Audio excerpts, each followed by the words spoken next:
नमस्ते दोस्तों, आपका हमारे चैनल श्रद्धा फैक्ट्स पर एक बार फिर से स्वागत है। आज हम एक ऐसी कहानी लेकर आए हैं जो न केवल हैरान करने वाली है बल्कि ये भी बताती है कि कैसे टेक्नोलॉजी और हैकिंग की दुनिया में एक देश अपनी ताकत को बढ़ा रहा है। ये कहानी है चाइनीज हैकर्स की, जो कभी दुनिया भर के हैकिंग कॉम्पिटिशन्स में छाए रहते थे, लेकिन अचानक 2017 के बाद गायब हो गए और फिर 2019 में एक ऐसा खुलासा हुआ जिसने पूरी दुनिया के कान खड़े कर दिए। तो चलिए इस कहानी को शुरू से समझते हैं और जानते हैं कि आखिर चाइना क्या कर रहा है और इसका दुनिया पर क्या असर हो सकता है।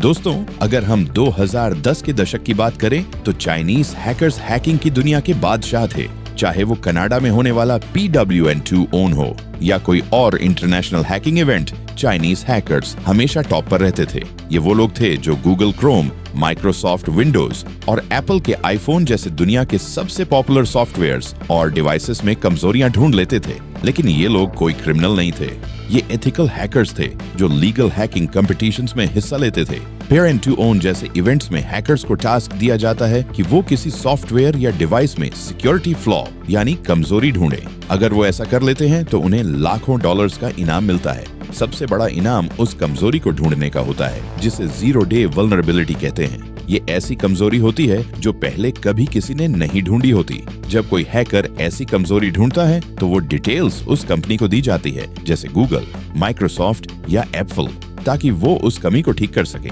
और बदले में हैकर्स को मिलता है मोटा कैश प्राइज। चाइनीज हैकर्स इन कॉम्पिटिशन्स में इतने अच्छे थे कि वो हर बार बाजी मार लेते थे। लेकिन फिर 2017 में कुछ ऐसा हुआ कि सब कुछ बदल गया। 2017 के बाद दुनिया भर के हैकिंग इवेंट्स में चाइनीज हैकर्स की मौजूदगी अचानक खत्म हो गई। PWN2 ओन हो या कोई और बड़ा इवेंट, चाइनीज हैकर्स कहीं नजर नहीं आए। ये खामोशी सबको परेशान करने लगी, खासकर अमेरिका को। लोग सोचने लगे कि आखिर ये हैकर्स गए कहाँ? क्या वो अब हैकिंग छोड़ चुके हैं या फिर कुछ और चल रहा है? इस सवाल का जवाब 2019 में मिला जब एक बड़ा खुलासा हुआ। लेकिन उससे पहले एक और घटना ने सबके कान खड़े कर दिए। चाइना की एक टॉप साइबर सिक्योरिटी फर्म चीहू 360 के CEO जो होंगई ने एक बयान दिया। उन्होंने चाइनीज हैकर्स को क्रिटिसाइज करते हुए कहा, आप अपनी स्किल्स को बाहर के देशों में जाकर क्यों दिखाते हो? ये बस एक ख्याली जीत है, एक दिखावा। जो कमजोरियां आप ढूंढते हो उनकी कीमत लाखों नहीं बल्कि बिलियंस ऑफ डॉलर्स है। ये बयान कोई आम बात नहीं थी, ये एक संदेश था और इसे सबसे ज्यादा गंभीरता से लिया चाइनीज गवर्नमेंट ने। इसके कुछ ही समय बाद चाइनीज गवर्नमेंट ने एक बड़ा फैसला लिया। उन्होंने ऑफिशियली बैन लगा दिया कि कोई भी चाइनीज साइबर सिक्योरिटी रिसर्चर या हैकर इंटरनेशनल हैकिंग कॉम्पिटिशन्स में हिस्सा नहीं ले सकता। इस बैन के तुरंत बाद चाइना ने अपने देश में एक नया हैकिंग कॉम्पिटिशन शुरू किया जिसका नाम था टिएनफू कप। ये इवेंट PWN2 ओन का एक चाइनीज वर्जन था, लेकिन इसकी प्राइज मनी और स्केल उससे भी बड़ा था। टिएनफू कप में इनाम की राशि लाखों से लेकर मिलियंस ऑफ डॉलर्स तक थी। ये इवेंट चाइना के चेंगडू शहर में नवंबर 2018 में पहली बार आयोजित हुआ। इस इवेंट में चीहू 360 के एक रिसर्चर किजन झाओ ने बाजी मारी। उन्होंने एक ऐसा हैक ढूंढा जो एप्पल के आईफोन में मौजूद था। किजन ने आईफोन के सफारी ब्राउजर के जरिए एक 0 डे वल्नरेबिलिटी ढूंढी जिसके जरिए वो रिमोटली किसी भी आईफोन को कंट्रोल कर सकते थे। बस एक खास वेब पेज ओपन करवाकर वो किसी का फोन हैक कर सकते थे बिना यूजर को कुछ पता चले। इस हैक को किजन ने केओस नाम दिया और ये नाम बिल्कुल सटीक था। टिएनफू कप और PWN2 ओन में एक बड़ा फर्क था। PWN2 ओन में हैकर्स जो भी कमजोरी ढूंढते थे वो सीधे उस कंपनी को दी जाती थी, जैसे एप्पल या गूगल, ताकि वो उसे ठीक कर सके। लेकिन टिएनफू कप में ऐसा नहीं था। चाइनीज गवर्नमेंट ने एक नियम बनाया कि इस इवेंट में मिलने वाली सभी कमजोरियां पहले गवर्नमेंट को दी जाएंगी, फिर गवर्नमेंट खुद तय करेगी कि वो उन डिटेल्स को कंपनी को देगी या नहीं। यहीं से असली खेल शुरू हुआ। किजन के केओस हैक को चाइनीज गवर्नमेंट ने एप्पल को देने से पहले अपने पास रखा और फिर जनवरी 2019 में एप्पल ने एक सॉफ्टवेयर अपडेट रिलीज किया जिसमें उस कमजोरी को चुपके से ठीक कर दिया गया। लेकिन असली खुलासा 7 महीने बाद अगस्त 2019 में हुआ। गूगल ने एक रिसर्च पेपर पब्लिश किया जिसमें उन्होंने बताया कि आईफोन पर एक बड़े पैमाने पर हैकिंग कैंपेन चल रही थी। इस कैंपेन में हजारों आईफोन हैक किए जा रहे थे। गूगल ने अपनी रिसर्च में 5 अलग अलग एक्सप्लॉइट चेन्स की पहचान की और उनमें से एक वही केओस हैक था जो किजन ने टिएनफू कप में ढूंढा था। गूगल की रिपोर्ट के मुताबिक ये हैक रियल वर्ल्ड में इस्तेमाल हो रहा था, लेकिन सबसे हैरान करने वाली बात ये थी कि इस हैक का टारगेट कौन था। बाद में पता चला कि इस हैकिंग कैंपेन का शिकार वीगर मुसलमान थे जो चाइना की नॉर्थ वेस्टर्न प्रोविंस शिनजियांग में रहते हैं, और इस हैकिंग कैंपेन के पीछे कोई और नहीं बल्कि चाइनीज गवर्नमेंट थी। चाइना ने 2014 से ही शिनजियांग में वीगर मुसलमानों और अन्य माइनॉरिटीज के खिलाफ सख्त कदम उठाए हैं। लाखों लोगों को बिना किसी अपराध के कैंप्स में बंद किया गया। वहां की औरतों को जबरन स्टेरलाइज किया गया ताकि उनकी आबादी कम हो। कैंप्स में टॉर्चर और सेक्सुअल अब्यूज के मामले भी सामने आए। हर फोन को मॉनिटर किया गया ताकि कोई धार्मिक कंटेंट न मिले। अगर किसी के पास कुछ भी संदिग्धता तो उसे कड़ी सजा दी जाती। चाइनीज ऑफिशियल्स का कहना है कि ये सब वो एक्सट्रीमिज्म को रोकने के लिए कर रहे हैं, लेकिन अमेरिका और कई अन्य देशों ने इसे जेनोसाइड यानी नरसंहार घोषित किया है। इस हैकिंग कैंपेन का टारगेट सिर्फ वीगर मुसलमान ही नहीं थे, बल्कि जर्नलिस्ट्स, एक्टिविस्ट्स और वो लोग भी थे जो चाइनीज गवर्नमेंट की नीतियों पर सवाल उठाते थे। जब गूगल की रिसर्च सामने आई तो मीडिया ने सारे तार जोड़ दिए। एप्पल ने भी एक पोस्ट में कबूल किया कि ये हैकिंग कैंपेन 2 महीने तक चली और ये वही समय था जब किजन ने टिएनफू कप जीता था। अमेरिकन एक्सपर्ट्स के लिए ये बात साफ थी कि चाइनीज गवर्नमेंट ने चीहू 360 के सीईओ की सलाह को फॉलो किया, यानी चाइनीज हैकर्स को इंटरनेशनल इवेंट्स में जाने से रोककर उनकी स्किल्स को अपने देश में इस्तेमाल किया गया और फिर उन हैक्स का इस्तेमाल जासूसी के लिए किया गया। यूएस सिक्योरिटी एजेंसीज ने केओस हैक का पूरा टेक्निकल ब्रेकडाउन किया और वो टिएनफू कप के हैक से पूरी तरह मैच कर गया।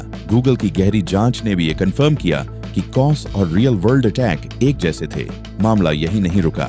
फरवरी 2024 में कोड शेयरिंग वेबसाइट गिटहब पर एक बड़ा डाटा लीक हुआ। ये डाटा चाइना की आईसून नाम की एक साइबर सिक्योरिटी फर्म का था। इस लीक में कंपनी की ईमेल्स, चैट लॉग्स और स्पाईवेयर डेवलपमेंट की डिटेल्स थीं। पता चला कि आईसून साइबर जासूसी के टूल्स बनाती थी जो चाइनीज गवर्नमेंट और पीपल्स लिबरेशन आर्मी को दिए जाते थे। लीक हुई चैट्स में Chinese ministry of public security और आईसून के बीच कॉन्ट्रैक्ट्स का जिक्र था। कंपनी हर हैक किए गए ईमेल इनबॉक्स के लिए 50,000 से $75,000 चार्ज करती थी। ये खुलासा चाइना की साइबर जासूसी की दुनिया का एक और काला चेहरा सामने लाया। अब अगर हम इस पूरी कहानी को और गहराई से देखें तो ये साफ हो जाता है कि चाइना ने अपनी साइबर स्ट्रेटजी को एक अलग ही स्तर पर ले जाया है। टिएनफू कप जैसे इवेंट्स सिर्फ हैकिंग कॉम्पिटिशंस नहीं हैं, बल्कि ये एक ऐसा सिस्टम है जिसके जरिए चाइना अपनी साइबर ताकत को बढ़ा रहा है। चाइनीज गवर्नमेंट ने ये सुनिश्चित किया कि उनकी बेस्ट टैलेंट्स अब बाहर के देशों में अपनी स्किल्स न दिखाएं, बल्कि अपने देश के लिए काम करें। इस स्ट्रेटजी के पीछे की सोच बहुत साफ थी। अगर आप दुनिया के सबसे सुरक्षित सॉफ्टवेयर्स और डिवाइसेस में कमजोरियां ढूंढ सकते हैं, तो इसका इस्तेमाल सिर्फ इनाम जीतने के लिए नहीं, बल्कि जासूसी, साइबर वॉर और डाटा चोरी के लिए भी किया जा सकता है। चाइना की इस साइबर स्ट्रेटजी का एक और पहलू है उनकी टेक्नोलॉजी कंपनियों का रोल। चीहू 360, अलीबाबा और टॉपसेक जैसी कंपनियां सिर्फ प्राइवेट फर्म्स नहीं हैं। ये कंपनियां चाइनीज गवर्नमेंट और मिलिट्री के साथ मिलकर काम करती है। इन कंपनियों के पास हजारों इंजीनियर्स और रिसर्चर्स की टीमें हैं जो हर दिन नए नए साइबर टूल्स डेवलप कर रही हैं। ये टूल्स सिर्फ डिफेंसिव साइबर सिक्योरिटी के लिए नहीं, बल्कि ऑफेंसिव ऑपरेशंस के लिए भी बनाए जा रहे हैं। यानी ये टूल्स किसी सिस्टम को प्रोटेक्ट करने के लिए नहीं, बल्कि उसे हैक करने के लिए डिजाइन किए गए हैं। टिएनफू कप को अगर हम और गहराई से देखें तो ये सिर्फ एक हैकिंग इवेंट नहीं है। ये एक ऐसा प्लेटफॉर्म है जहां चाइना अपने टैलेंट को टेस्ट करता है, उनकी स्किल्स को शार्प करता है और फिर उन्हें अपने साइबर मिशंस में शामिल करता है। इस इवेंट में जो कमजोरियां ढूंढी जाती हैं, वो गवर्नमेंट के पास जाती हैं और फिर उनका इस्तेमाल कई तरह से होता है। कुछ कमजोरियों को चाइना अपने साइबर हथियारों के लिए रखता है, तो कुछ को वो इंटरनेशनल मार्केट में बेच देता है। जी हाँ दोस्तों, एक ऐसा अंडरग्राउंड मार्केट भी है जहां जीरो डे एक्सप्लॉइट्स की खरीद फरोख्त होती है। इन एक्सप्लॉइट्स की कीमत लाखों से लेकर करोड़ों डॉलर्स तक हो सकती है और चाइना इस मार्केट में एक बड़ा प्लेयर है। चाइना की साइबर आर्मी सिर्फ हैकर्स तक सीमित नहीं है, इसमें उनकी मिलिट्री, इंटेलिजेंस एजेंसीज और प्राइवेट कंपनियां भी शामिल हैं। ये एक ऐसा नेटवर्क है जो पूरी दुनिया में अपनी पहुंच बनाए हुए है।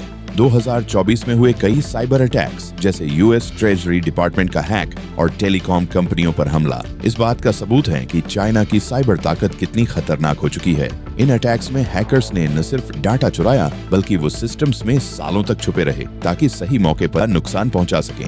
दोस्तों, अब सवाल ये उठता है कि चाइना की साइबर स्ट्रेटेजी का दुनिया पर क्या असर हो रहा है। असर ये है कि बाकी देश अब अपनी साइबर सिक्योरिटी को लेकर और सतर्क हो गए हैं। अमेरिका, यूरोप और भारत जैसे देश अब अपनी साइबर डिफेंस को मजबूत करने में जुट गए हैं। चाइना ने अपनी साइबर स्ट्रेटेजी में आर्टिफिशियल इंटेलिजेंस AI और मशीन लर्निंग ML को भी शामिल कर लिया है। AI की मदद से वो अब और भी स्मार्ट और तेजी से हैकिंग ऑपरेशंस कर रहे हैं, जिससे उन्हें टारगेट्स की कमजोरियां ढूंढने में आसानी होती है। इसके अलावा AI पावर्ड स्पाईवेयर और मालवेयर अब इतने एडवांस हो चुके हैं कि उन्हें डिटेक्ट करना बहुत मुश्किल है।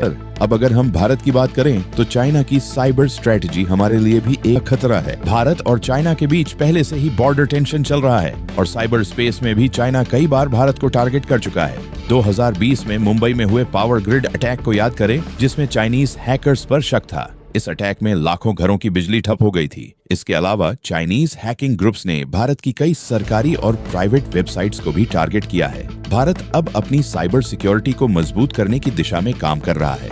National cyber security coordinator NCSC और Indian computer emergency response team CERTN जैसे संगठन अब ज्यादा एक्टिव हो गए हैं। लेकिन हमें ये समझना होगा कि साइबर वॉर में सिर्फ डिफेंस काफी नहीं है। हमें अपनी ऑनफेंसिव साइबर कैपेबिलिटीज को भी बढ़ाना होगा ताकि हम किसी भी खतरे का जवाब दे सकें। साइबर वॉर अब कोई दूर की बात नहीं है। ये एक ऐसी जंग है जो चुपके से लड़ी जा रही है। इसमें न तो बंदूकें चलती हैं, न ही मिसाइल्स दागे जाते हैं, लेकिन इसका असर उतना ही खतरनाक हो सकता है। एक सिंगल साइबर अटैक से किसी देश का स्टॉक मार्केट क्रैश हो सकता है, बैंकिंग सिस्टम ठप हो सकता है या फिर इलेक्ट्रिसिटी ग्रिड डाउन हो सकता है। चाइना की साइबर स्ट्रेटेजी हमें ये सोचने पर मजबूर करती है कि टेक्नोलॉजी कितनी ताकतवर हो सकती है और अगर इसका गलत इस्तेमाल हुआ तो क्या होगा। टिएनफू कप जैसे इवेंट्स शायद बाहर से एक हैकिंग कंपटीशन लगते हों, लेकिन इसके पीछे की सच्चाई कुछ और ही है। ये एक ऐसा प्लेटफॉर्म है जहां साइबर हथियार तैयार किए जा रहे हैं और इन हथियारों का इस्तेमाल भविष्य में किसी भी देश के खिलाफ हो सकता है। अब सवाल ये है कि हम एक आम इंसान के तौर पर इस साइबर वॉर में क्या कर सकते हैं। सबसे पहली और जरूरी बात है कि हमें अपनी ऑनलाइन सिक्योरिटी को लेकर सतर्क रहना होगा। स्ट्रॉन्ग पासवर्ड्स यूज करें, 2 फैक्टर ऑथेंटिकेशन 2FA ऑन रखें और किसी भी संदिग्ध लिंक पर क्लिक करने से बचें। इसके अलावा हमें अपने डिवाइसेस को रेगुलरली अपडेट करना चाहिए ताकि कोई पुरानी कमजोरी हमारे खिलाफ इस्तेमाल न हो सके। दूसरी जरूरी बात है कि हमें साइबर सिक्योरिटी के बारे में जागरूकता फैलानी चाहिए। अपने दोस्तों और परिवार वालों को बताएं कि वो अपने डाटा को कैसे सुरक्षित रख सकते हैं, क्योंकि साइबर वॉर में सिर्फ सरकारें और कंपनियां ही टारगेट नहीं होती, बल्कि आम लोग भी इसका शिकार बन सकते हैं। ये थी चाइनीज हैकर्स की कहानी, जो एक समय हैकिंग की दुनिया के सुपरस्टार थे, लेकिन अब एक साइबर वॉर का हिस्सा बन चुके हैं। चाइना की साइबर स्ट्रेटजी एक ऐसा उदाहरण है जो हमें ये सोचने पर मजबूर करता है कि हमें अपनी सिक्योरिटी को लेकर कितना सतर्क रहना होगा। उम्मीद है आपको ये वीडियो पसंद आई होगी। अगर हाँ तो इसे लाइक करें, अपने दोस्तों के साथ शेयर करें और चैनल को सब्सक्राइब करना न भूलें।